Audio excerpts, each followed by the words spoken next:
We will begin this half hour with more from the woman at the center of the controversy over her race. Rachel Dolezal first broke her silence with Matt right here on Today, sitting down for her first live interview. And a bit later on, I had the chance to sit down with her as well. And she elaborated more on her race, how she identifies, and her relationship with her parents. Eventually, well, I definitely am not white. Nothing about being white describes who I am. I'm more black than I am white. That's the accurate answer from my truth.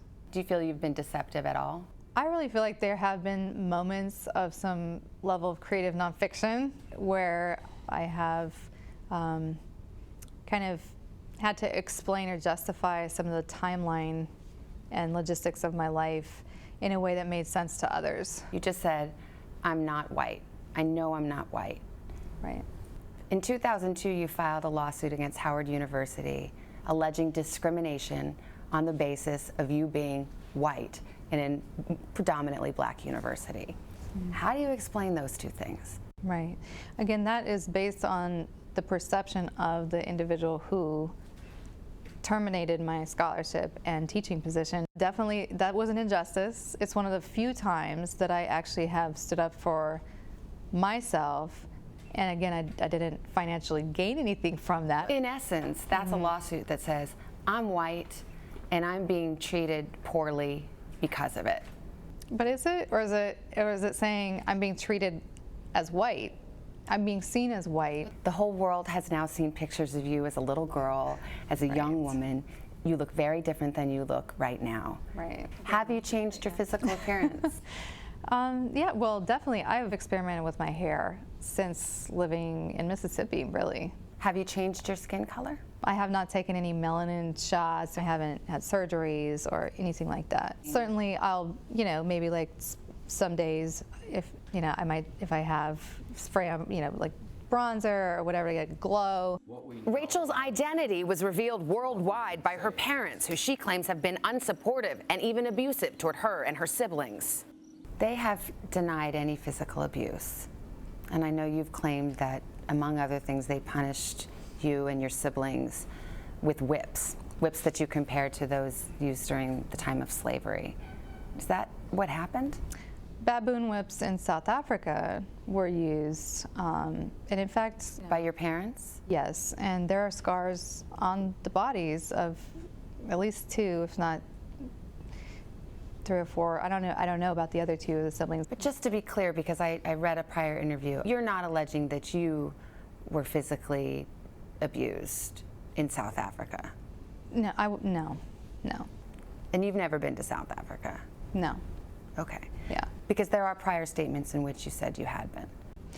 Right. And that is definitely a misrepresentation that I will own. I have never been to South Africa, and yeah, I wasn't whipped, but I was physically abused. There was another claim that you told a reporter you were born in a teepee.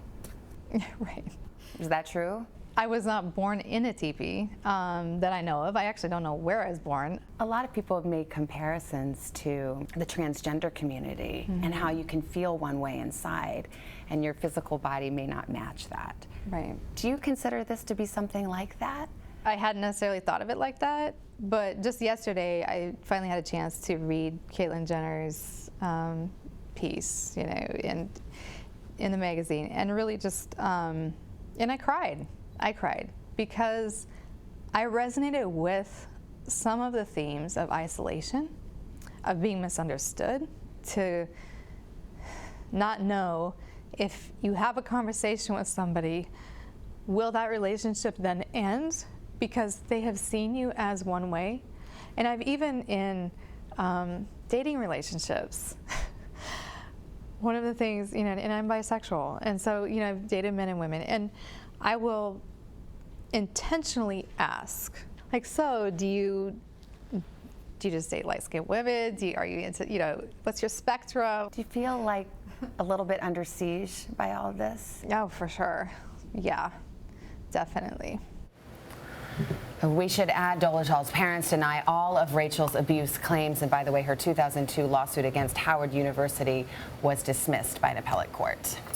There's a lot in there. I don't even know where to go with most of that. It's like everything she says, she drops another little morsel that takes you in a different direction. Yeah, I mean, there's a lot to unpack, to use one of those trendy words. And I don't know, she's spoken out a lot. She answered the questions, and there's a lot for people to chew over if they want to. All right. Hello, Today fans. Thanks for checking out our YouTube channel. Subscribe by clicking that button down there and click on any of the videos over here to watch the latest interviews, show highlights, and digital exclusives.